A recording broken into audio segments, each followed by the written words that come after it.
Free Books Tube is glad to present the Dhammapada, a collection of verses by Siddhartha Gautama. The Buddha. 1. Yamaka pairs. 1. Mind precedes all mental states. Mind is their chief, they are all mind-wrought. If with an impure mind a person speaks or acts, suffering follows him like the wheel that follows the foot of the ox. 2. Mind precedes all mental states. Mind is their chief, they are all mind-wrought. If with a pure mind a person speaks or acts, happiness follows him like his never-departing shadow. 3. He abused me, he struck me, he overpowered me, he robbed me. Those who harbor such thoughts do not still their hatred. 4. He abused me, he struck me, he overpowered me, he robbed me. Those who do not harbor such thoughts still their hatred. 5. Hatred is never appeased by hatred in this world. By non-hatred alone is hatred appeased. This is a law eternal. 6. There are those who do not realize that one day we all must die. But those who do realize this settle their quarrels. 7. Just as a storm throws down a weak tree, so does Mara overpower the man who lives for the pursuit of pleasures, who is uncontrolled in his senses, immoderate in eating, indolent, and dissipated. 8. Just as a storm cannot prevail against a rocky mountain, so Mara can never overpower the man who lives meditating on the impurities, who is controlled in his senses, moderate in eating, and filled with faith and earnest effort. 9. Whoever being depraved, devoid of self-control and truthfulness, should don the monk's yellow robe, he surely is not worthy of the robe. 10. But whoever is purged of depravity, well established in virtues and filled with self-control and truthfulness, he indeed is worthy of the yellow robe. 11. Those who mistake the unessential to be essential and the essential to be unessential, dwelling in wrong thoughts, never arrive at the essential. 12. Those who know the essential to be essential and the unessential to be unessential, dwelling in right thoughts, do arrive at the essential. 13. Just as rain breaks through an ill-thatched house, so passion penetrates an undeveloped mind. 14. Just as rain does not break through a well-thatched house, so passion never penetrates a well-developed mind. 15. The evildoer grieves here and hereafter, he grieves in both the worlds. He laments and is afflicted, recollecting his own impure deeds. 16.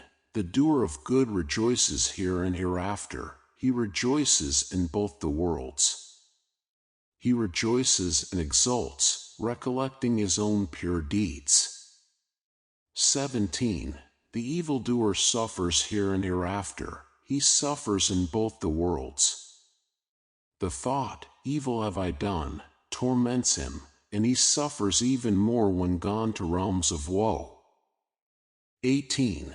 The doer of good delights here and hereafter, he delights in both the worlds. The thought, good have I done, delights him, and he delights even more when gone to realms of bliss. 19. Much though he recites the sacred texts, but acts not accordingly, that heedless man is like a cowherd who only counts the cows of others, he does not partake of the blessings of the holy life. 20. Little though he recites the sacred texts, but puts the teaching into practice, forsaking lust, hatred, and delusion, with true wisdom and emancipated mind, clinging to nothing of this or any other world, he indeed partakes of the blessings of a holy life. Apamidavaga, heedfulness. 21. Heedfulness is the path to the deathless. Heedlessness is the path to death. The heedful die not. The heedless are as if dead already. 22.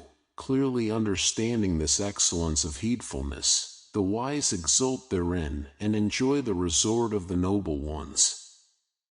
23. The wise ones, ever meditative and steadfastly persevering, alone experience nibbana, the incomparable freedom from bondage. 24. Ever grows the glory of him who is energetic, mindful and pure in conduct, discerning and self-controlled, righteous and heedful. 25.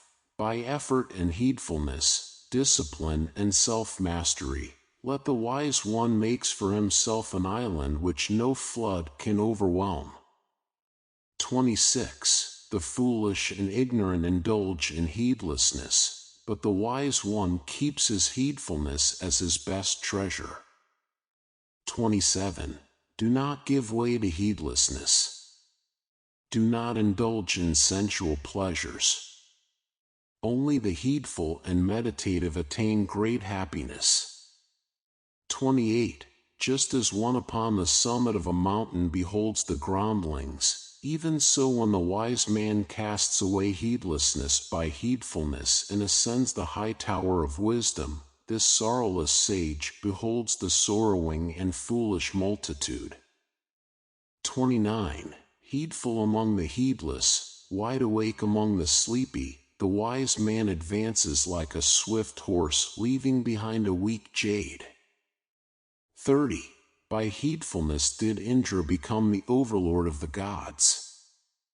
Heedfulness is ever praised, and heedlessness ever despised. 31. The monk who delights in heedfulness and looks with fear at heedlessness advances like fire, burning all fetters, small and large. 32. The monk who delights in heedfulness and looks with fear at heedlessness will not fall. He is close to nibbana. Siddhavada, the mind. 33. Just as a fletcher straightens an arrow shaft, even so the discerning man straightens his mind, so fickle and unsteady, so difficult to guard. 34. As a fish when pulled out of water and cast on land throbs and quivers, even so is this mind agitated. Hence should one abandon the realm of Mara. 35. Wonderful, indeed, it is to subdue the mind, so difficult to subdue, ever swift, and seizing whatever it desires. Attained mind brings happiness.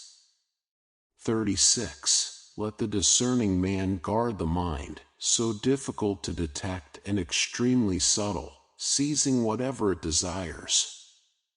A guarded mind brings happiness. 37. Dwelling in the cave of the heart, the mind, without form, wanders far and alone. Those who subdue this mind are liberated from the bonds of Mara. 38. Wisdom never becomes perfect in one whose mind is not steadfast, who knows not the good teaching and whose faith wavers. 39. There is no fear for an awakened one, whose mind is not soddened by lust, nor afflicted by hate, and who has gone beyond both merit and demerit. 40. Realizing that this body is as fragile as a clay pot, and fortifying this mind like a well-fortified city, fight out Mara with the sword of wisdom. Then, guarding the conquest, remain unattached. 41. Ere long, alas, this body will lie upon the earth, unheeded and lifeless, like a useless log. 42. Whatever harm an enemy may do to an enemy, or a hater to a hater, an ill-directed mind inflicts on oneself a greater harm. 43.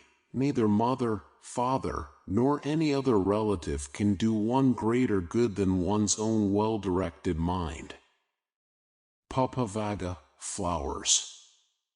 44. Who shall overcome this earth, this realm of Yama, and this sphere of men and gods? Who shall bring to perfection the well-taught path of wisdom as an expert garland maker would his floral design? 45. A striver on the path shall overcome this earth, this realm of Yama, and this sphere of men and gods. The striver on the path shall bring to perfection the well-taught path of wisdom, as an expert garland maker would his floral design. 46. Realizing that this body is like froth, penetrating its mirage-like nature, and plucking out Mara's flower-tipped arrows of sensuality, go beyond sight of the king of death. 47. As a mighty flood sweeps away the sleeping village, so death carries away the person of distracted mind who only plucks the flowers of pleasure. 48. The destroyer brings under his sway the person of distracted mind who, insatiate in sense desires, only plucks the flowers of pleasure. 49. As a bee gathers honey from the flower without injuring its color or fragrance, even so the sage goes on his alms round in the village. 50. Let none find fault with others. Let none see the omissions and commissions of others. But let one see one's own acts, done and undone. 51. Like a beautiful flower full of color but without fragrance, even so, fruitless are the fair words of one who does not practice them. 52. Like a beautiful flower full of color and also fragrant, even so, fruitful are the fair words of one who practices them. 53. As from a great heap of flowers many garlands can be made, even so should many good deeds be done by one born immortal. 54. Not the sweet smell of flowers, not even the fragrance of sandal, tagera, or jasmine blows against the wind. But the fragrance of the virtuous blows against the wind. Truly the virtuous man pervades all directions with the fragrance of his virtue. 55. Of all the fragrances, sandal, tagera, blue lotus, and jasmine, the fragrance of virtue is the sweetest. 56. Faint is the fragrance of tagera and sandal, but excellent is the fragrance of the virtuous, wafting even amongst the gods. 57. Mara never finds the path of the truly virtuous, who abide in heedfulness and are freed by perfect knowledge. 58. Upon a heap of rubbish in the roadside ditch blooms a lotus, fragrant and pleasing. 59. Even so, on the rubbish heap of blinded mortals the disciple of the supremely enlightened one shines resplendent in wisdom. Balavaga, the fool. 60. Long is the night to the sleepless, long is the lead to the weary. Long is worldly existence to fools who know not the sublime truth. 61. Should a seeker not find a companion who is better or equal, let him resolutely pursue a solitary course. There is no fellowship with the fool. 62. The fool worries, thinking, I have sons, I have wealth. Indeed, when he himself is not his own, whence are sons, whence is wealth? 63. A fool who knows his foolishness is wise at least to that extent, but a fool who thinks himself wise is a fool indeed. 64. Though all his life a fool associates with a wise man, he no more comprehends the truth than a spoon tastes the flavor of the soup.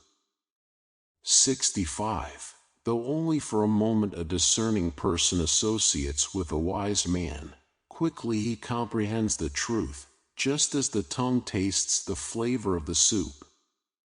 66. Fools of little wit are enemies unto themselves as they move about doing evil deeds, the fruits of which are bitter. 67. Ill done is that action of doing which one repents later, and the fruit of which one, weeping, reaps with tears. 68. Well done is that action of doing which one repents not later, and the fruit of which one reaps with delight and happiness. 69. So long as an evil deed has not ripened, the fool thinks it as sweet as honey. But when the evil deed ripens, the fool comes to grief. 70. Month after month a fool may eat his food with the tip of a blade of grass, but he still is not worth a 16th part of those who have comprehended the truth. 71. Truly, an evil deed committed does not immediately bear fruit, like milk that does not turn sour all at once. But smoldering, it follows the fool like fire covered by ashes. 72. To his own ruin the fool gains knowledge, for it cleaves his head and destroys his innate goodness. 73. The fool seeks undeserved reputation, precedence among monks, authority over monasteries, and honor among householders. 74. Let both laymen and monks think that it was done by me. In every work, great and small, let them follow me. Such is the ambition of the fool, thus his desire and pride increase. 75. One is the quest for worldly gain, and quite another is the path to nibbana. Clearly understanding this, let not the monk, the disciple of the Buddha, be carried away by worldly acclaim, but develop detachment instead. Panditavagga, the wise. 76. Should one find a man who points out faults and who reproves, let him follow such a wise and sagacious person as one would a guide to hidden treasure. It is always better, and never worse, to cultivate such an association. 77. Let him admonish, instruct, and shield one from wrong. He, indeed, is dear to the good and detestable to the evil. 78. Do not associate with evil companions, do not seek the fellowship of the vile. Associate with the good friends, seek the fellowship of noble men. 79. He who drinks deep the Dhamma lives happily with a tranquil mind. The wise man ever delights in the Dhamma made known by the Noble One, the Buddha. 80. Irrigators regulate the rivers, fletchers straighten the arrow shaft, carpenters shape the wood, the wise control themselves. 81. Just as a solid rock is not shaken by the storm, even so the wise are not affected by praise or blame. 82. On hearing the teachings, the wise become perfectly purified, like a lake deep, clear, and still. 83. The good renounce attachment for everything. The virtuous do not prattle with a yearning for pleasures. The wise show no elation or depression when touched by happiness or sorrow. 84. He is indeed virtuous, wise, and righteous who neither for his own sake nor for the sake of another does any wrong, who does not crave for sons, wealth, or kingdom, and does not desire success by unjust means. 85. Few among men are those who cross to the farther shore. The rest, the bulk of men, only run up and down the hither bank. 86. But those who act according to the perfectly taught Dhamma will cross the realm of death, so difficult to cross.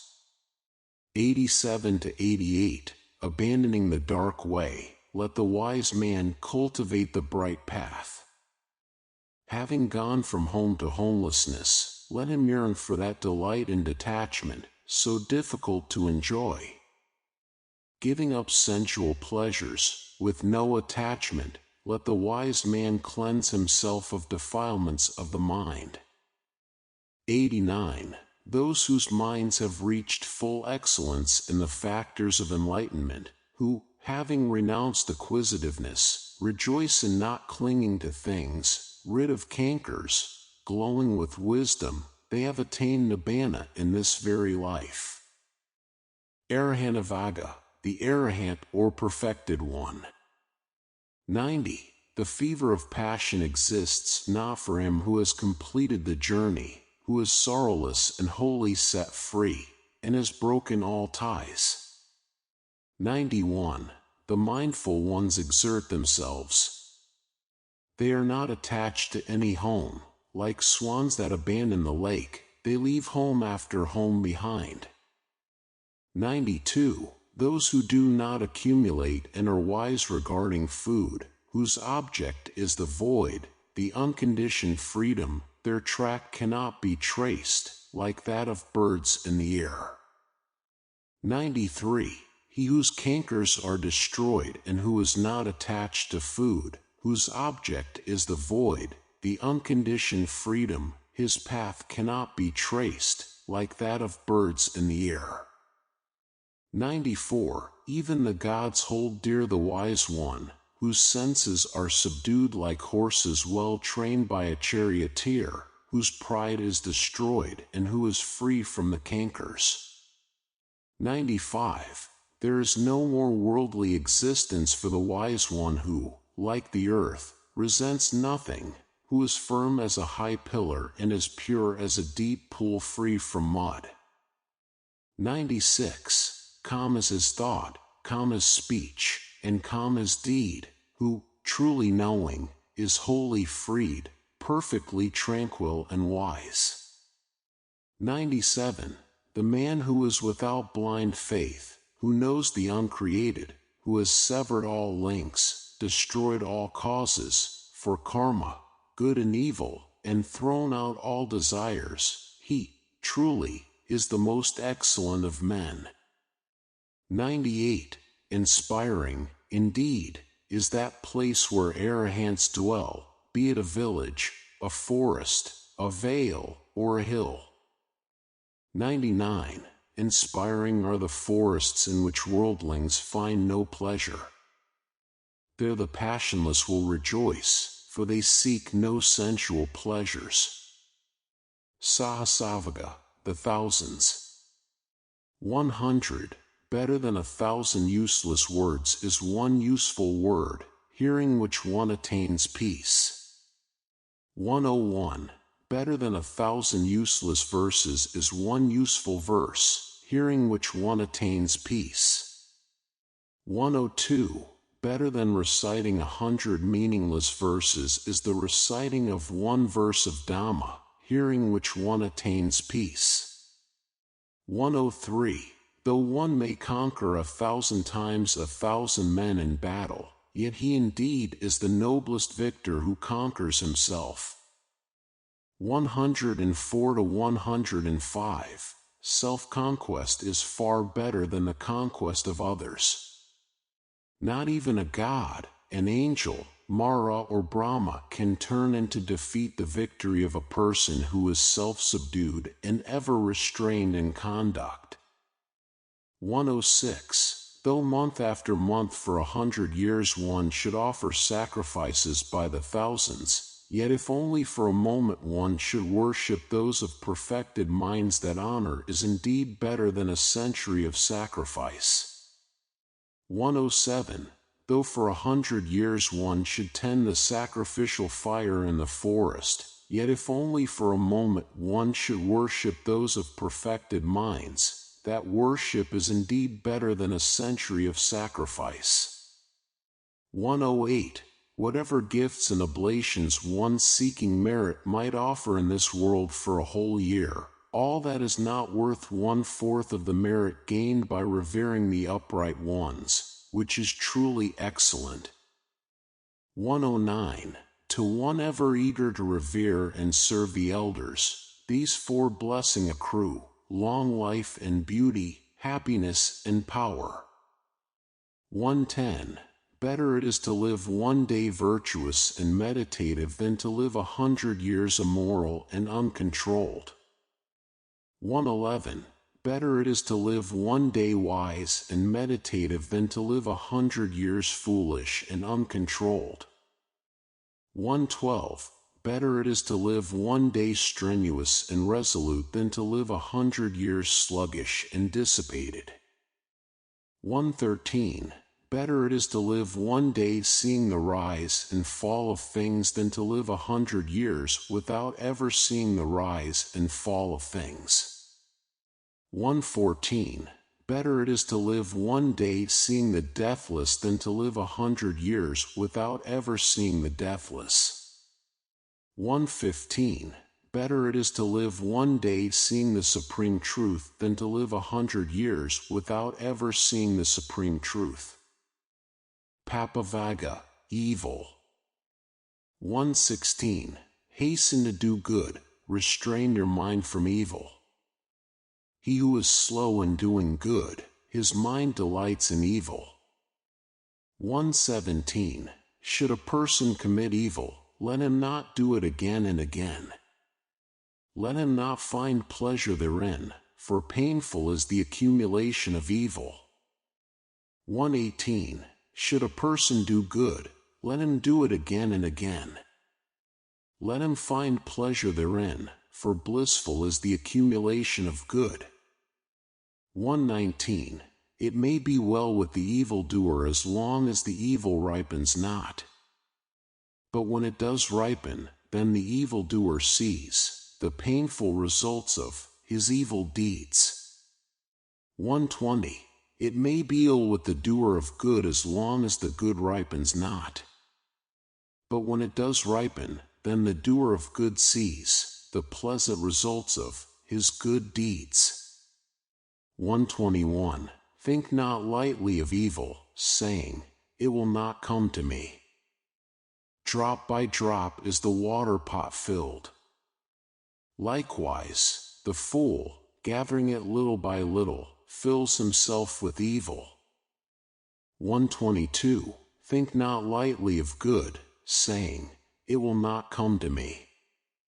Drop by drop is the water pot filled. Likewise, the wise man, gathering it little by little, fills himself with good. 123. Just as a trader with a small escort and great wealth would avoid a perilous route, or just as one desiring to live avoids poison, even so should one shun evil. 124. If on the hand there is no wound, one may carry even poison in it. Poison does not affect one who is free from wounds. For him who does no evil, there is no ill. 125. Like fine dust thrown against the wind, evil falls back upon that fool who offends an inoffensive, pure, and guiltless man. 126. Some are born in the womb, the wicked are born in hell, the devout go to heaven, the stainless pass into nibbana. 127. Neither in the sky nor in mid-ocean, nor by entering into mountain clefts, nowhere in the world is there a place where one may escape from the results of evil deeds. 128. Neither in the sky nor in mid-ocean, nor by entering into mountain clefts, nowhere in the world is there a place where one will not be overcome by death. Dandavaga, violence. 129. All tremble at violence, all fear death. Putting oneself in the place of another, one should not kill nor cause another to kill. 130. All tremble at violence, life is dear to all. Putting oneself in the place of another, one should not kill nor cause another to kill. 131. One who, while himself seeking happiness, oppresses with violence other beings who also desire happiness, will not attain happiness hereafter. 132. One who, while himself seeking happiness, does not oppress with violence other beings who also desire happiness, will find happiness hereafter. 133. Speak not harshly to anyone, for those thus spoken to might retort. Indeed, angry speech hurts, and retaliation may overtake you. 134. If, like a broken gong, you silence yourself, you have approached Nibbana, for vindictiveness is no longer in you. 135. Just as a cowherd drives the cattle to pasture with a staff, so do old age and death drive the life force of beings, from existence to existence. 136. When the fool commits evil deeds, he does not realize their evil nature. The witless man is tormented by his own deeds, like one burnt by fire. 137. He who inflicts violence on those who are unarmed, and offends those who are inoffensive, will soon come upon one of these 10 states. 138 to 140. Sharp pain, or disaster, bodily injury, serious illness, or derangement of mind, trouble from the government, or grave charges, loss of relatives, or loss of wealth, or houses destroyed by ravaging fire, upon dissolution of the body, that ignorant man is born in hell. 141. Neither going about naked, nor matted locks, nor filth, nor fasting, nor lying on the ground, nor smearing oneself with ashes and dust, nor sitting on the heels, in penance, can purify a mortal who has not overcome doubt. 142. Even though he be well attired, yet if he is poised, calm, controlled and established in the holy life, having set aside violence towards all beings, he, truly, is a holy man, a renunciate, a monk. 143. Only rarely is there a man in this world who, restrained by modesty, avoids reproach, as a thoroughbred horse avoids the whip. 144. Like a thoroughbred horse touched by the whip, be strenuous, be filled with spiritual yearning. By faith and moral purity, by effort and meditation, by investigation of the truth, by being rich in knowledge and virtue, and by being mindful, destroy this unlimited suffering.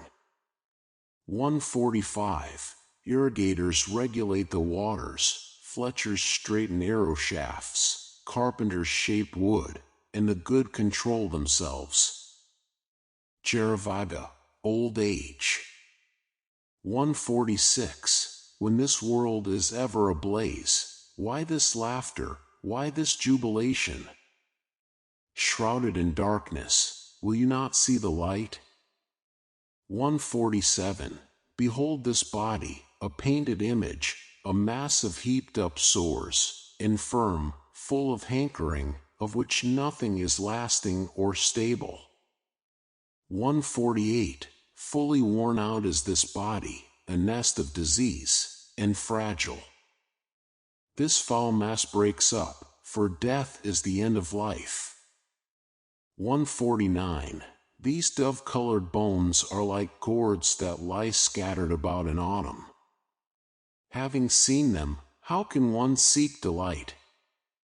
150. This city, body, is built of bones, plastered with flesh and blood, within are decay and death, pride and jealousy. 151. Even gorgeous royal chariots wear out, and indeed this body too wears out. But the Dhamma of the good does not age, thus the good make it known to the good.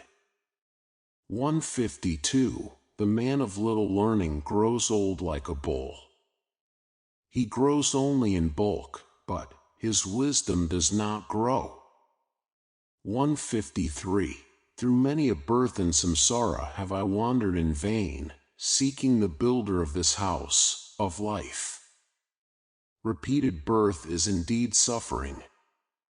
154. O house builder, you are seen.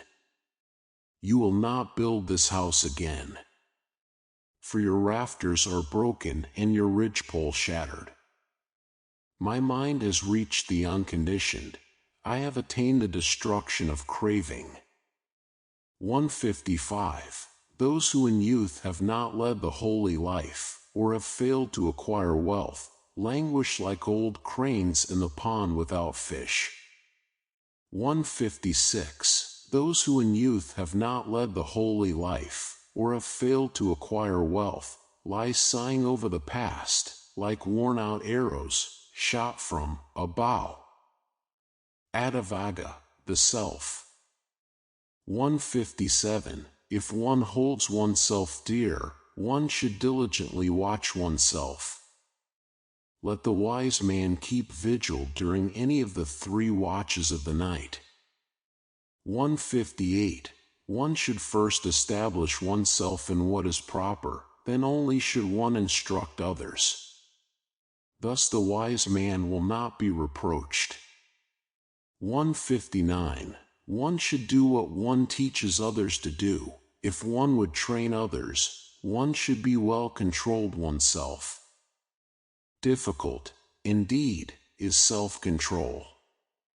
160. One truly is the protector of oneself. Who else could the protector be?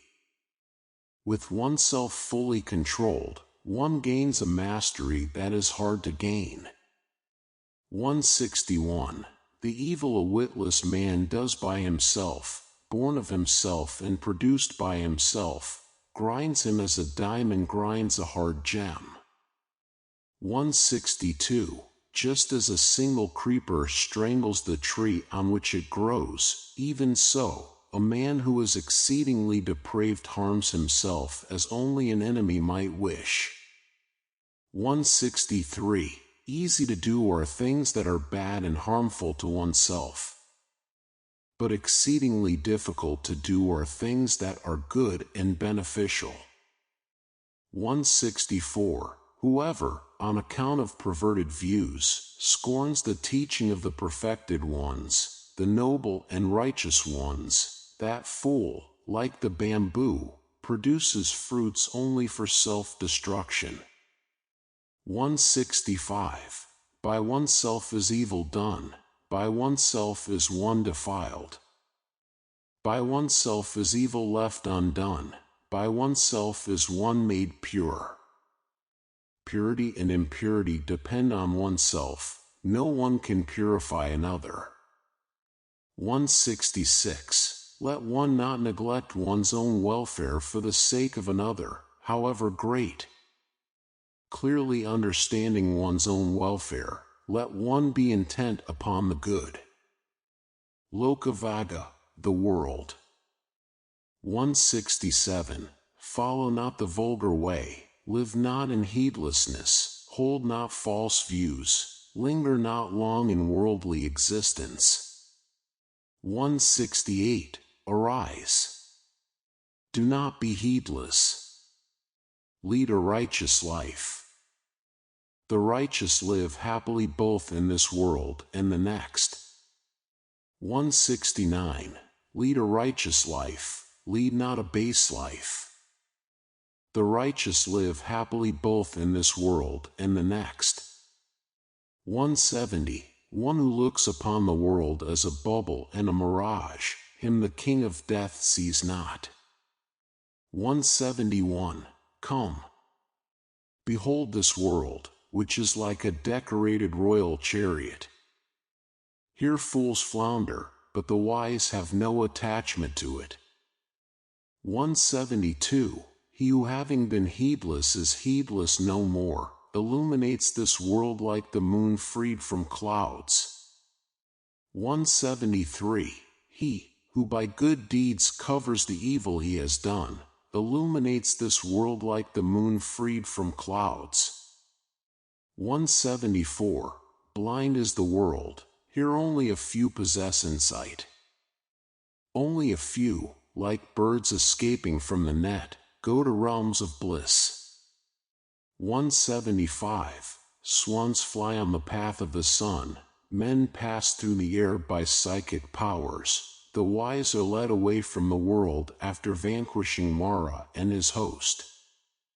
176. For a liar who has violated the one law of truthfulness, who holds in scorn the hereafter, there is no evil that he cannot do. 177. Truly, misers fare not to heavenly realms, nor, indeed, do fools praise generosity. But the wise man rejoices in giving, and by that alone does he become happy hereafter. 178. Better than sole sovereignty over the earth, better than going to heaven, better even than lordship over all the worlds is the supermundane fruition of stream entrance. Buddhavagga, the Buddha. 179. By what track can you trace that trackless Buddha of limitless range, whose victory nothing can undo, whom none of the vanquished defilements can ever pursue? 180. By what track can you trace that trackless Buddha of limitless range, in whom exists no longer the entangling and embroiling craving that perpetuates becoming? 181. Those wise ones who are devoted to meditation and who delight in the calm of renunciation, such mindful ones, supreme Buddhas, even the gods hold dear. 182. Hard is it to be born a man, hard is the life of mortals. Hard is it to gain the opportunity of hearing the sublime truth, and hard to encounter is the arising of the Buddhas. 183. To avoid all evil, to cultivate good, and to cleanse one's mind, this is the teaching of the Buddhas. 184. Enduring patience is the highest austerity. Nibbana is supreme, say the Buddhas. He is not a true monk who harms another, nor a true renunciate who oppresses others. 185. Not despising, not harming, restraint according to the code of monastic discipline, moderation in food, dwelling in solitude, devotion to meditation, this is the teaching of the Buddhas. 186 to 187. There is no satisfying sensual desires, even with the rain of gold coins. For sensual pleasures give little satisfaction and much pain. Having understood this, the wise man finds no delight even in heavenly pleasures. The disciple of the Supreme Buddha delights in the destruction of craving. 188. Driven only by fear, do men go for refuge to many places, to hills, woods, groves, trees, and shrines. 189. Such, indeed, is no safe refuge, such is not the refuge supreme. Not by resorting to such a refuge is one released from all suffering. 190 to 191. He who has gone for refuge to the Buddha, the teaching and his order, penetrates with transcendental wisdom the Four Noble Truths: suffering, the cause of suffering, the cessation of suffering, and the Noble Eightfold Path leading to the cessation of suffering. 192. This indeed is the safe refuge, this the refuge supreme. Having gone to such a refuge, one is released from all suffering. 193. Hard to find is the thoroughbred man, the Buddha. He is not born everywhere. Where such a wise man is born, that clan thrives happily. 194. Blessed is the birth of the Buddhas, blessed is the enunciation of the sacred teaching, blessed is the harmony in the order, and blessed is the spiritual pursuit of the united truth seeker. 195 to 196. He who reveres those worthy of reverence, the Buddhas, and their disciples, who have transcended all obstacles and passed beyond the reach of sorrow and lamentation, he who reveres such peaceful and fearless ones, his merit none can compute by any measure. Sukhavagga, happiness. 197. Happy indeed we live, friendly amidst the hostile. Amidst hostile men we dwell free from hatred. 198. Happy indeed we live, friendly amidst the afflicted, by craving. Amidst afflicted men we dwell free from affliction. 199. Happy indeed we live, free from avarice amidst the avaricious. Amidst the avaricious men we dwell free from avarice. 200. Happy indeed we live, we who possess nothing. Feeders on joy we shall be, like the radiant gods. 201. Victory begets enmity, the defeated dwell in pain. Happily the peaceful live, discarding both victory and defeat. 202. There is no fire like lust and no crime like hatred.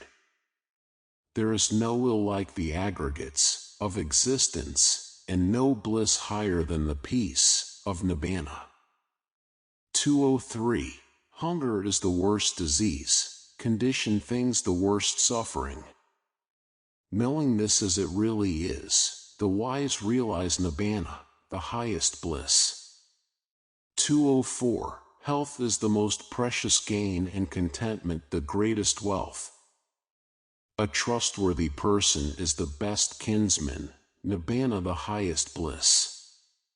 205. Having savored the taste of solitude and peace, of Nibbana, pain-free and stainless he becomes, drinking deep the taste of the bliss of the truth. 206. Good is it to see the noble ones, to live with them is ever blissful. One will always be happy by not encountering fools. 207. Indeed, he who moves in the company of fools grieves for longing. Association with fools is ever painful, like partnership with an enemy. But association with the wise is happy, like meeting one's own kinsman. 208. Therefore, follow the noble one, who is steadfast, wise, learned, dutiful and devout. One should follow only such a man, who is truly good and discerning, even as the moon follows the path of the stars. Payavagga, affection. 209. Giving himself to things to be shunned and not exerting where exertion is needed, a seeker after pleasures, having given up his true welfare, envies those intent upon theirs. 210. Seek no intimacy with the beloved and also not with the unloved, for not to see the beloved and to see the unloved, both are painful. 211. Therefore hold nothing dear, for separation from the dear is painful. There are no bonds for those who have nothing beloved or unloved. 212. From endearment springs grief, from endearment springs fear. For one who is wholly free from endearment there is no grief, whence then fear? 213. From affection springs grief, from affection springs fear. For one who is wholly free from affection there is no grief, whence then fear? 214. From attachment springs grief, from attachment springs fear. For one who is wholly free from attachment there is no grief, whence then fear? 215.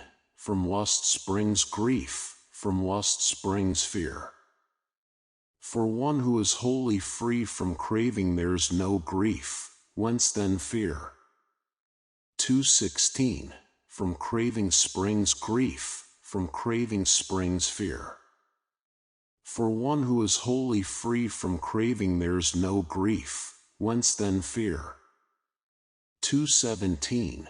People hold dear him who embodies virtue and insight, who is principled, has realized the truth, and who himself does what he ought to be doing. 218. One who is intent upon the ineffable, nibbana, dwells with mind inspired by supramundane wisdom, and is no more bound by sense pleasures. Such a man is called one bound upstream. 219. When, after a long absence, a man safely returns from afar, his relatives, friends and well-wishers welcome him home on arrival. 220. As kinsmen welcome a dear one on arrival, even so his own good deeds will welcome the doer of good who has gone from this world to the next. Kodavagga, anger. 221. One should give up anger, renounce pride, and overcome all fetters.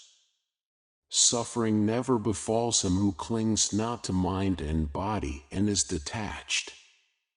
222. He who checks rising anger as a charioteer checks a rolling chariot, him I call a true charioteer. Others only hold the reins. 223. Overcome the angry by non-anger, overcome the wicked by goodness, overcome the miser by generosity, overcome the liar by truth. 224. Speak the truth, yield not to anger, when asked, give even if you only have a little. By these three means can one reach the presence of the gods. 225. Those sages who are inoffensive and ever restrained in body, go to the deathless state, where, having gone, they grieve no more. 226. Those who are ever vigilant, who discipline themselves day and night, and are ever intent upon nibbana, their defilements fade away. 227. O Achala! Indeed, this is an ancient practice, not one only of today. They blame those who remain silent, they blame those who speak much, they blame those who speak in moderation. There is none in the world who is not blamed. 228. There never was, there never will be, nor is there now, a person who is wholly blamed or wholly praised. 229. But the man whom the wise praise, after observing him day after day, is one of flawless character, wise, and endowed with knowledge and virtue. 230. Who can blame such a one, as worthy as a coin of refined gold? Even the gods praise him, by Brahma, too, is he praised. 231. Let a man guard himself against irritability in bodily action. Let him be controlled in deed. Abandoning bodily misconduct, let him practice good conduct in deed. 232. Let a man guard himself against irritability in speech. Let him be controlled in speech. Abandoning verbal misconduct, let him practice good conduct in speech. 233. Let a man guard himself against irritability in thought, let him be controlled in mind. Abandoning mental misconduct, let him practice good conduct in thought. 234. The wise are controlled in bodily action, controlled in speech and controlled in thought. They are truly well controlled. Malavagga, impurity. 235. Like a withered leaf are you now, death's messengers await you. You stand on the eve of your departure, yet you have made no provision for your journey. 236. Make an island for yourself. Strive hard and become wise. Rid of impurities and cleansed of stain, you shall enter the celestial abode of the noble ones. 237. Your life has come to an end now, you are setting forth into the presence of Yama, the king of death. No resting place is there for you on the way, yet you have made no provision for the journey. 238. Make an island unto yourself. Strive hard and become wise. Rid of impurities and cleansed of stain, you shall not come again to birth and decay. 239. One by one, little by little, moment by moment, a wise man should remove his own impurities, as a smith removes his dross from silver. 240. Just as rust arising from iron eats away the base from which it arises, even so, their own deeds lead transgressors to states of woe. 241. Non-repetition is the bane of scriptures, neglect is the bane of a home, slovenliness is the bane of personal appearance, and heedlessness is the bane of a guard.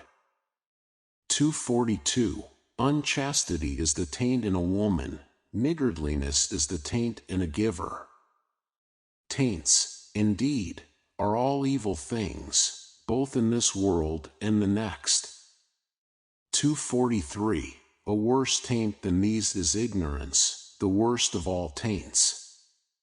Destroy this one taint and become taintless, O monks. 244. Easy is life for the shameless one who is impudent as a crow, is backbiting and forward, arrogant and corrupt. 245. Difficult is life for the modest one who always seeks purity, is detached and unassuming, clean in life, and discerning. 246 to 247. One who destroys life, utters lies, takes what is not given, goes to another man's wife, and is addicted to intoxicating drinks, such a man digs up his own root even in this world. 248. Know this, O good man, evil things are difficult to control. Let not greed and wickedness drag you to protracted misery. 249. People give according to their faith or regard. If one becomes discontented with the food and drink given by others, one does not attain meditative absorption either by day or by night. 250. But he in who this discontent is fully destroyed, uprooted and extinct, he attains absorption, both by day and by night. 251. There is no fire like lust, there is no grip like hatred, there is no net like delusion, there is no river like craving. 252. Easily seen is the fault of others, but one's own fault is difficult to see. Like chaff one winnows another's faults, but hides one's own, even as a crafty fowler hides behind sham branches. 253. He who seeks another's faults, who is ever censorious, his cankers grow. He is far from destruction of the cankers. 254. There is no track in the sky, and no recluse outside, the Buddha's dispensation. Mankind delights in worldliness, but the Buddhas are free from worldliness. 255. There is no track in the sky, and no recluse outside, the Buddha's dispensation. There are no conditioned things that are eternal, and no instability in the Buddhas. Dhammapada, the just. 256. Not by passing arbitrary judgments does a man become just. A wise man is he who investigates both right and wrong. 257. He who does not judge others arbitrarily, but passes judgment impartially according to the truth, that sagacious man is a guardian of law and is called just. 258. One is not wise because one speaks much. He who is peaceable, friendly, and fearless is called wise. 259. A man is not versed in Dhamma because he speaks much. He who, after hearing a little Dhamma, realizes its truth directly and is not heedless of it, is truly versed in the Dhamma. 260. A monk is not an elder because his head is gray. He is but ripe in age, and he is called one grown old in vain. 261.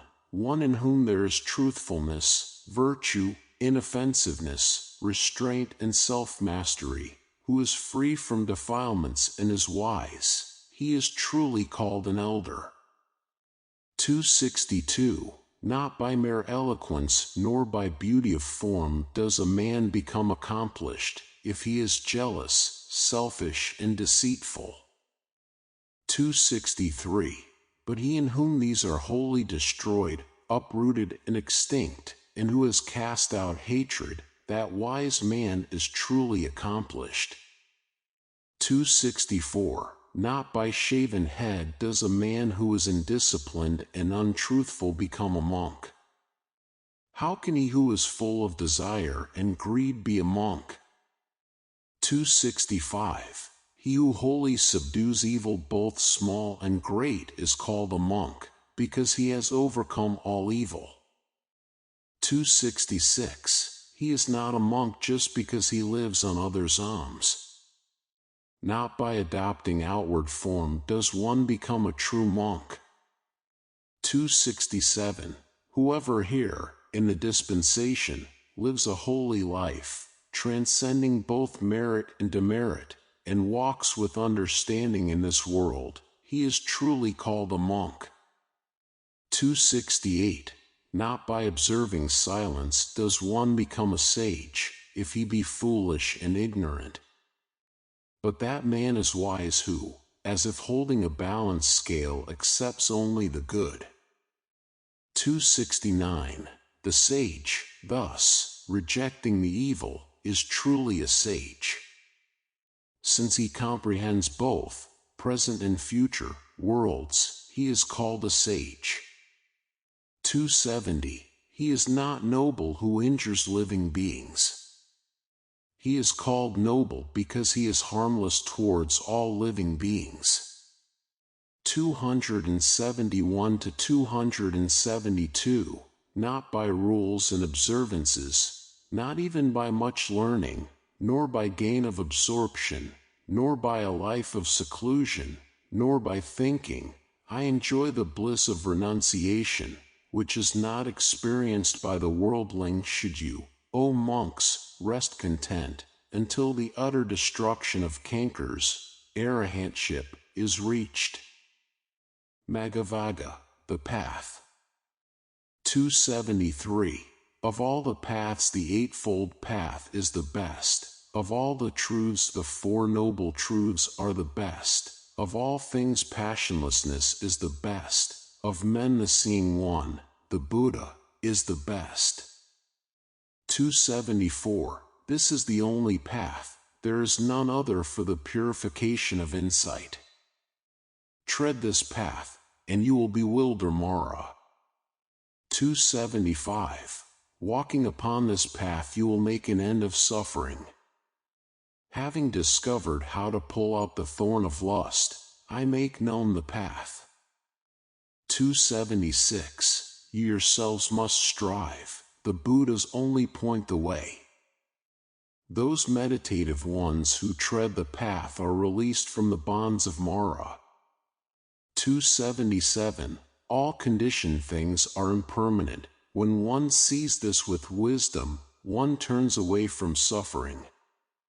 This is the path to purification. 278. All conditioned things are unsatisfactory. When one sees this with wisdom, one turns away from suffering. This is the path to purification. 279. All things are not self. When one sees this with wisdom, one turns away from suffering. This is the path to purification. 280. The idler who does not exert himself when he should, who though young and strong is full of sloth, with a mind full of vain thoughts, such an indolent man does not find the path to wisdom. 281. Let a man be watchful of speech, well controlled in mind, and not commit evil in bodily action. Let him purify these 3 courses of action, and win the path made known by the great sage. 282. Wisdom springs from meditation. Without meditation wisdom wanes. Having known these 2 paths of progress and decline, let a man so conduct himself that his wisdom may increase. 283. Cut down the forest, lust, but not the tree. From the forest springs fear. Having cut down the forest and the underbrush, desire, be passionless, O monks. 284. For so long as the underbrush of desire, even the most subtle, of a man towards a woman is not cut down, his mind is in bondage, like the sucking calf to its mother. 285. Cut off your affection in the manner of a man who plucks with his hand an autumn lotus. Cultivate only the path to peace, nibbana, as made known by the Exalted One. 286. Here shall I live during the rains, here in winter and summer, thus thinks the fool.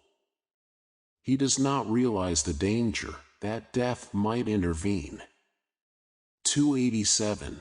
As a great flood carries away a sleeping village, so death seizes and carries away the man with a clinging mind, doting on his children and cattle.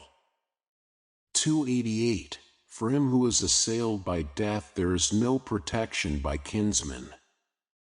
None there are to save him, no sons, nor father, nor relatives. 289. Realizing this fact, let the wise man, restrained by morality, hasten to clear the path leading to nibbana. Pakinakavaga, miscellaneous. 290. If by renouncing a lesser happiness one may realize a greater happiness, let the wise man renounce the lesser, having regard for the greater. 291. Entangled by the bonds of hate, he who seeks his own happiness by inflicting pain on others, is never delivered from hatred. 292. The cankers only increase for those who are arrogant and heedless, who leave undone what should be done and do what should not be done. 293.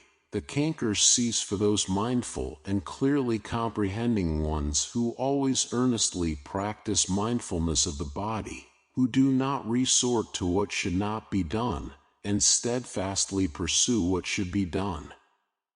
294. Having slain mother, craving, father, self-conceit, 2 warrior kings, eternalism and nihilism, and destroyed a country, sense organs and sense objects, together with its treasurer, attachment and lust, ungrieving goes the holy man. 295. Having slain mother, father, 2 Brahmin kings, 2 extreme views, and a tiger as the 5th, the 5 mental hindrances, ungrieving goes the holy man. 296. Those disciples of Gautama ever awaken happily who day and night constantly practice the recollection of the qualities of the Buddha. 297. Those disciples of Gautama ever awaken happily who day and night constantly practice the recollection of the qualities of the Dhamma. 298. Those disciples of Gautama ever awaken happily who day and night constantly practice the recollection of the qualities of the Sangha. 299. Those disciples of Gautama ever awaken happily who day and night constantly practice mindfulness of the body. 300. Those disciples of Gautama ever awaken happily whose minds by day and night delight in the practice of non-violence. 301. Those disciples of Gautama ever awaken happily whose minds by day and night delight in the practice of meditation. 302. Difficult is life as a monk, difficult is it to delight therein. Also difficult and sorrowful is the household life. Suffering comes from association with unequals. Suffering comes from wandering in samsara. Therefore, be not an aimless wanderer, be not a pursuer of suffering. 303. He who is full of faith and virtue, and possesses good repute and wealth, he is respected everywhere, in whatever land he travels. 304. The good shine from afar, like the Himalaya mountains. But the wicked are unseen, like arrows shot in the night. 305. He who sits alone, sleeps alone, and walks alone, who is strenuous and subdues himself alone, will find delight in the solitude of the forest. Niryavaga, hell. 306. The liar goes to the state of woe, also he who, having done wrong, says, I did not do it.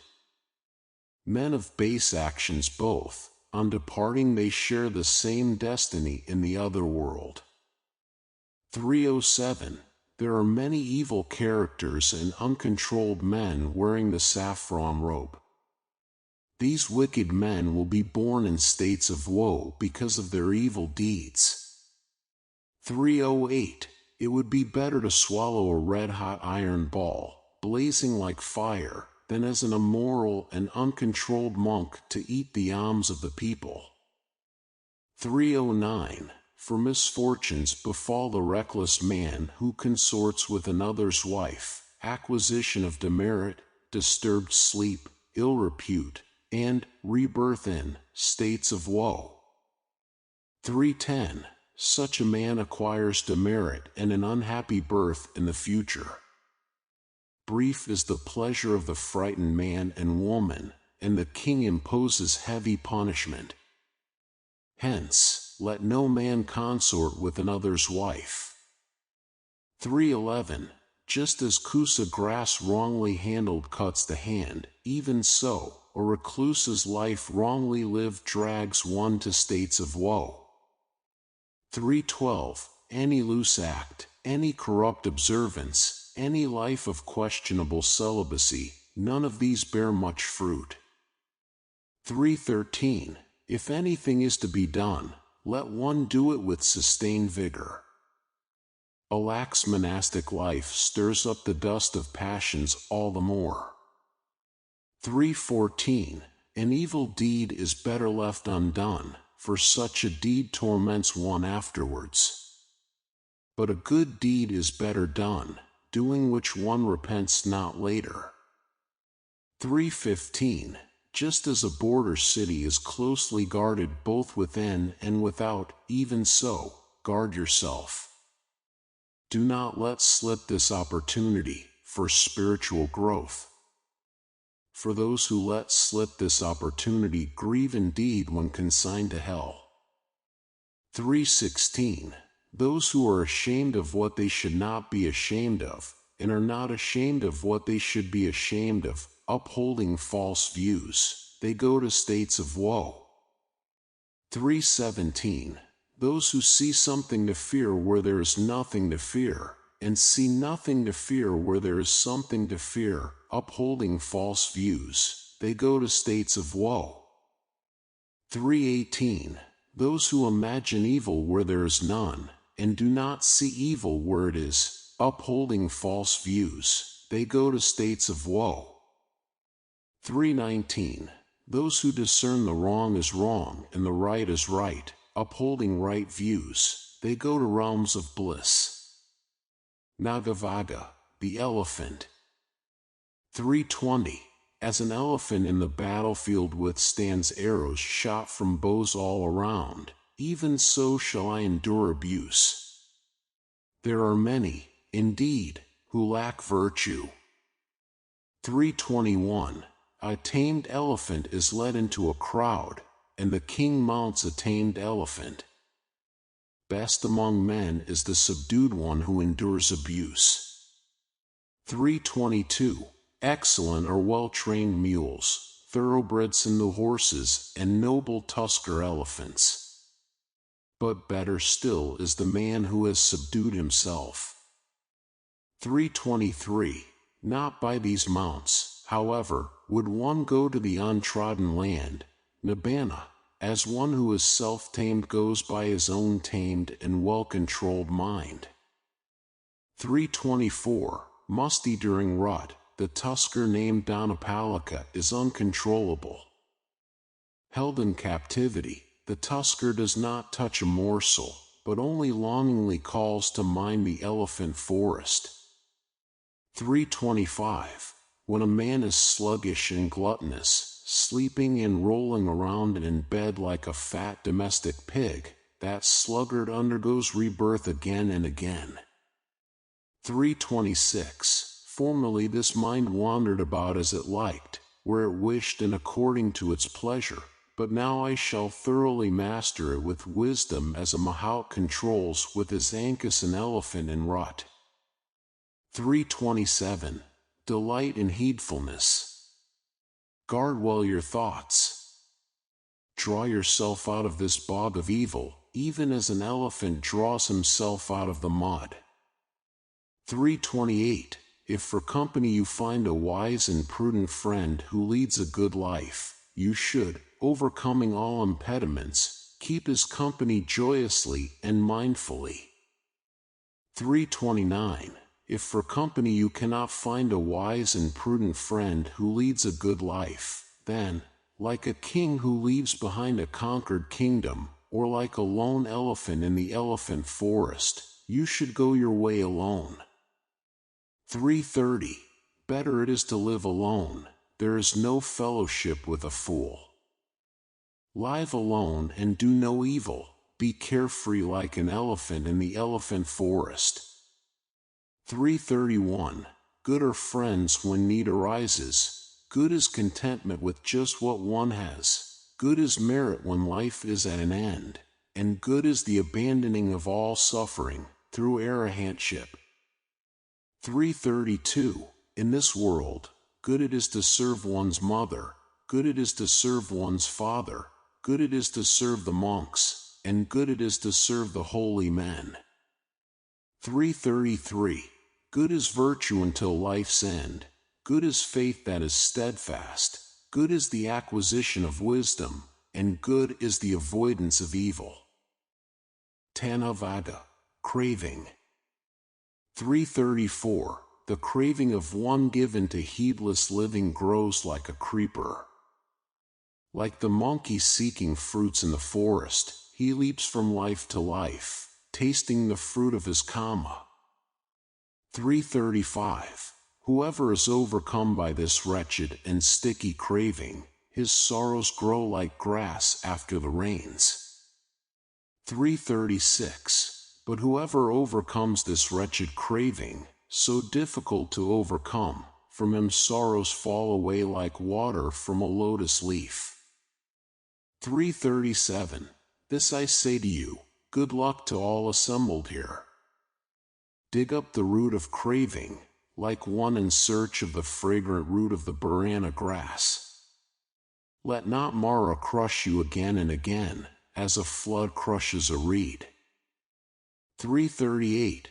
Just as a tree, though cut down, sprouts up again if its roots remain uncut and firm, even so, until the craving that lies dormant is rooted out, suffering springs up again and again. 339. The misguided man in whom the 36 currents of craving strongly rush toward pleasurable objects is swept away by the flood of his passionate thoughts. 340. Everywhere these currents flow, and the creeper of craving sprouts and grows. Seeing that the creeper has sprung up, cut off its root with wisdom.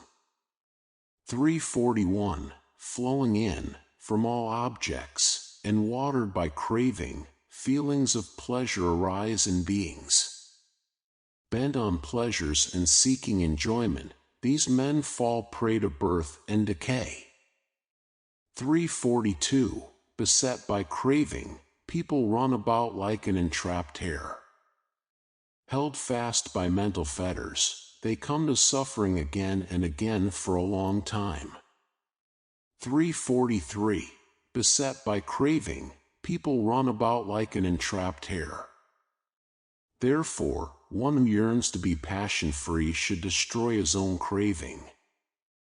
344. There is one who, turning away from desire for household life, takes to the life of the forest, i.e., of a monk. But after being freed from the household, he runs back to it. Behold that man. Though freed, he runs back to that very bondage. 345 to 346. That is not a strong fetter, the wise say, which is made of iron, wood, or hemp.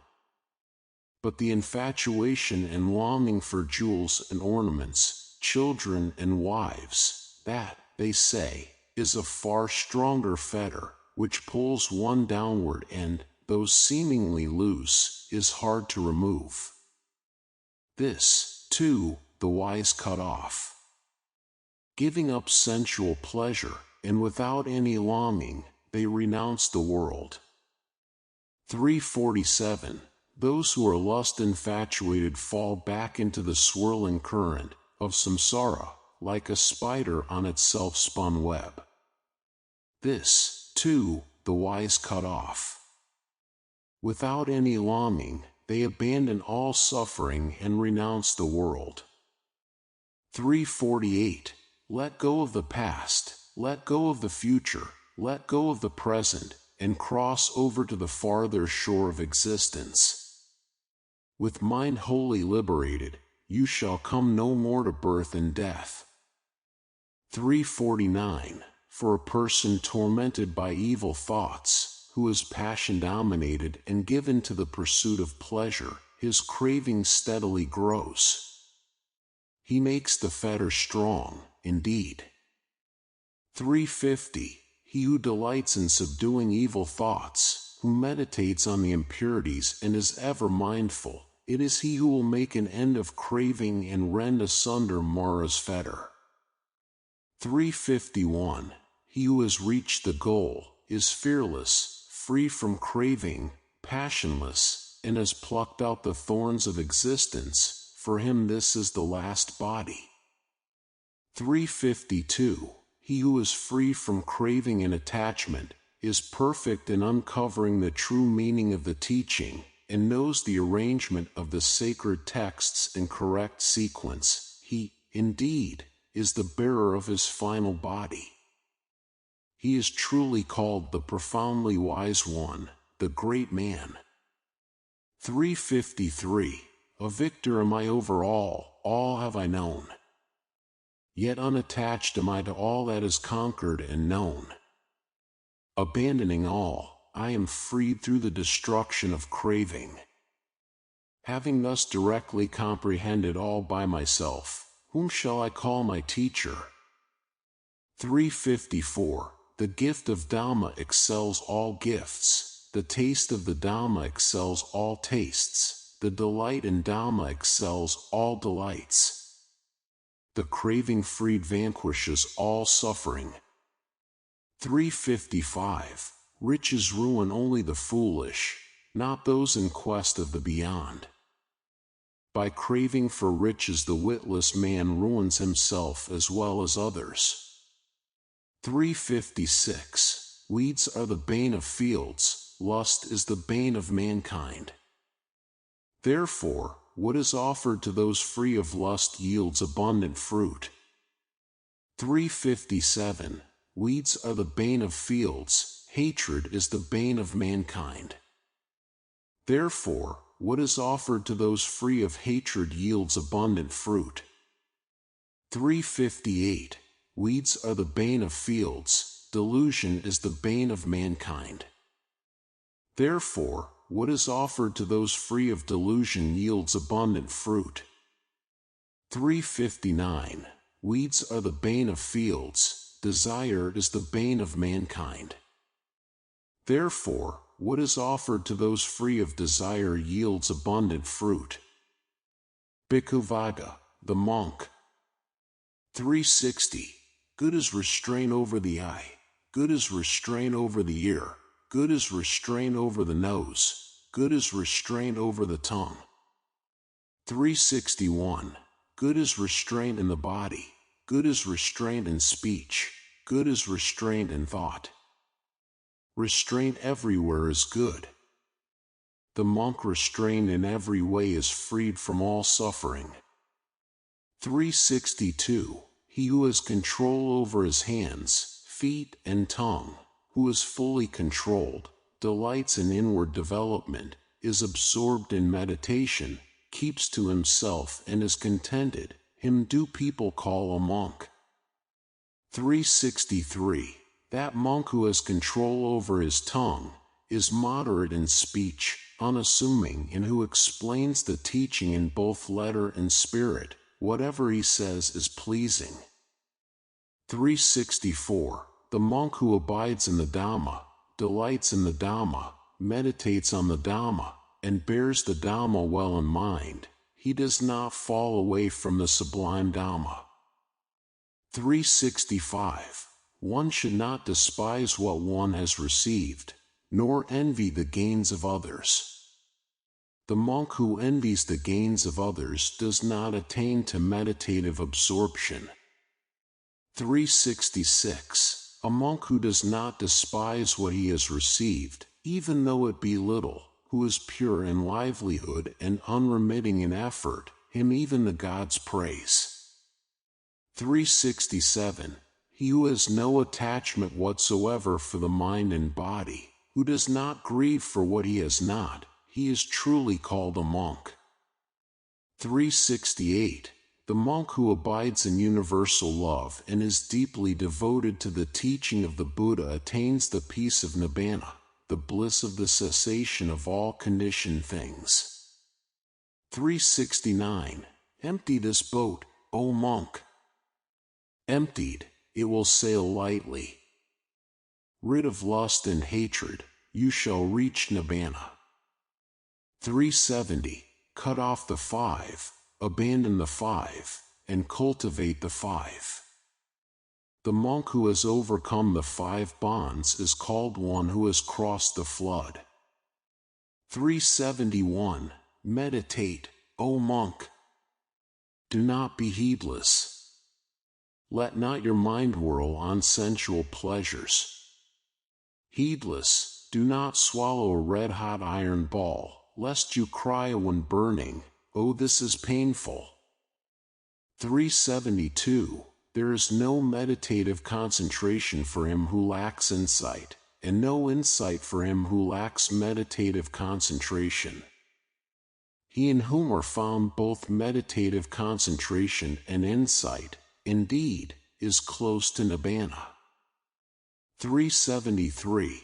The monk who has retired to a solitary abode and calmed his mind, who comprehends the Dhamma with insight, in him there arises a delight that transcends all human delights.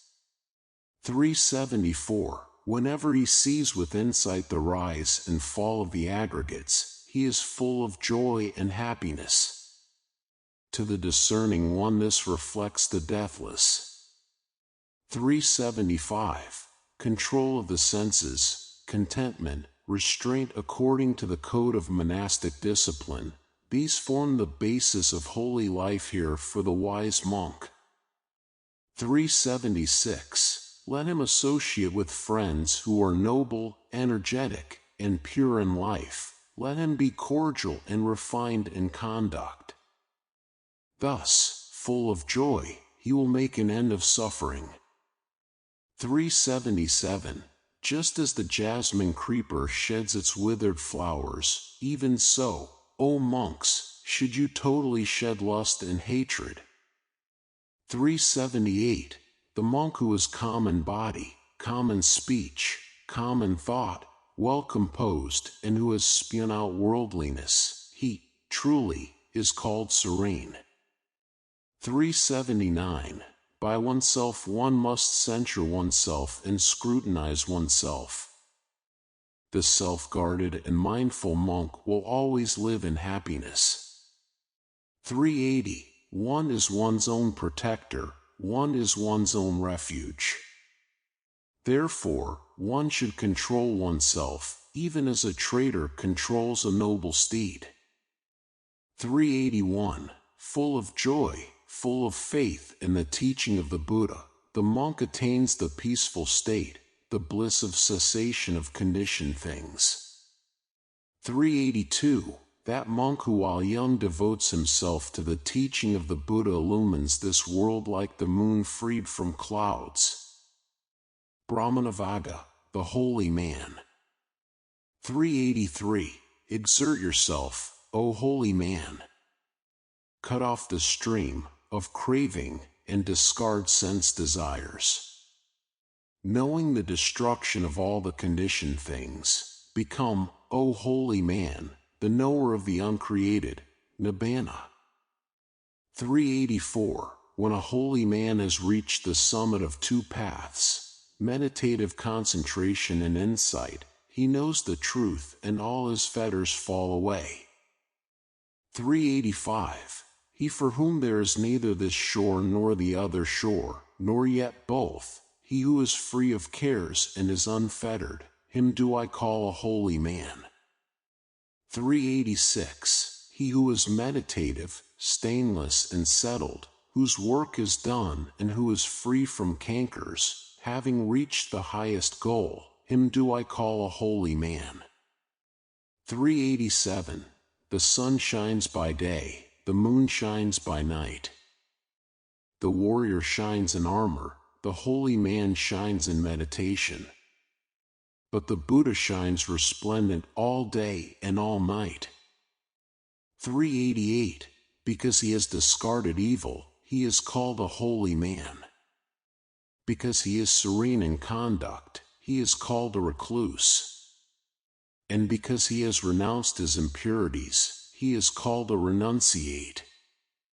389. One should not strike a holy man, nor should a holy man, when struck, give way to anger. Shame on him who strikes a holy man, and more shame on him who gives way to anger. 390. Nothing is better for a holy man than when he holds his mind back from what is endearing. To the extent the intent to harm wears away, to that extent does suffering subside. 391. He who does no evil in deed, word, and thought, who is restrained in these three ways, him do I call a holy man. 392. Just as a Brahmin priest reveres his sacrificial fire, even so should one devoutly revere the person from whom one has learned the Dhamma taught by the Buddha. 393. Not by matted hair, nor by lineage, nor by birth does one become a holy man. But he in whom truth and righteousness exist, he is pure, he is a holy man. 394. What is the use of your matted hair, O witless man? What of your garment of antelope's hide? Within you is the tangle of passion, only outwardly do you cleanse yourself. 395. The person who wears a robe made of rags, who is lean, with veins showing all over the body, and who meditates alone in the forest, him do I call a holy man. 396. I do not call him a holy man because of his lineage or high-born mother. If he is full of impeding attachments, he is just a supercilious man. But who is free from impediments and clinging, him do I call a holy man. 397. He who, having cut off all fetters, trembles no more, who has overcome all attachments and is emancipated, him do I call a holy man. 398. He who has cut off the thong of hatred, the band of craving, and the rope of false views, together with the appurtenances, latent evil tendencies, he who has removed the crossbar of ignorance and is enlightened, him do I call a holy man. 399. He who without resentment endures abuse, beating and punishment, whose power, real might, is patience, him do I call a holy man. 400. He who is free from anger, is devout, virtuous, without craving, self-subdued and bears his final body, him do I call a holy man. 401. Like water on a lotus leaf, or a mustard seed on the point of a needle, he who does not cling to sensual pleasures, him do I call a holy man. 402. He who in this very life realizes for himself the end of suffering, who has laid aside the burden and become emancipated, him do I call a holy man. 403. He who has profound knowledge, who is wise, skilled in discerning the right or wrong path, and has reached the highest goal, him do I call a holy man. 404. He who holds aloof from householders and ascetics alike, and wanders about with no fixed abode and but few wants, him do I call a holy man. 405. He who has renounced violence towards all living beings, weak or strong, who neither kills nor causes others to kill, him do I call a holy man. 406. He who is friendly amidst the hostile, peaceful amidst the violent, and unattached amidst the attached, him do I call a holy man. 407. He whose lust and hatred, pride and hypocrisy have fallen off like a mustard seed from the point of a needle, him do I call a holy man. 408. He who utters gentle, instructive and truthful words, who imprecates none, him do I call a holy man. 409. He who in this world takes nothing that is not given to him, be it long or short, small or big, good or bad, him do I call a holy man. 410. He who wants nothing of either this world or the next, who is desire-free and emancipated, him do I call a holy man. 411. He who has no attachment, who through perfect knowledge is free from doubts and is plunged into the deathless, him do I call a holy man. 412. He who in this world has transcended the ties of both merit and demerit, who is sorrowless, stainless, and pure, him do I call a holy man. 413. He who, like the moon, is spotless and pure, serene and clear, who has destroyed the delight in existence, him do I call a holy man.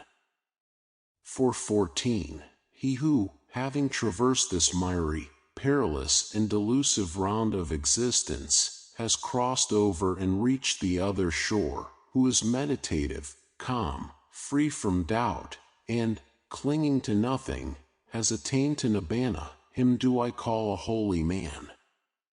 415. He who, having abandoned sensual pleasures, has renounced the household life and become a homeless one, has destroyed both sensual desire and continued existence, him do I call a holy man. 416. He who, having abandoned craving, has renounced the household life and become a homeless one, has destroyed both craving and continued existence, him do I call a holy man. 417. He who, casting off human bonds and transcending heavenly ties, is wholly delivered of all bondages, him do I call a holy man. 418. He who, having cast off likes and dislikes, has become tranquil, is rid of the substrata of existence and like a hero has conquered all the worlds, him do I call a holy man. 419. He who in every way knows the death and rebirth of all beings, and is totally detached, blessed and enlightened, him do I call a holy man. 420. He whose track no gods, no angels, no humans trace, the arahant who has destroyed all cankers, him do I call a holy man. 421. He who clings to nothing of the past, present and future, who has no attachment and holds on to nothing, him do I call a holy man. For 22, he, the noble, the excellent, the heroic, the great sage, the conqueror, the passionless, the pure, the enlightened one, him do I call a holy man. For 23, he who knows his former births, who sees heaven and hell, who has reached the end of births and attained to the perfection of insight, the sage who has reached the summit of spiritual excellence, him do I call a holy man. Copyright 2022 by Free Books Tube. Thank you for listening. Please consider to subscribe, like, and share to help the channel growth. New videos on a daily basis.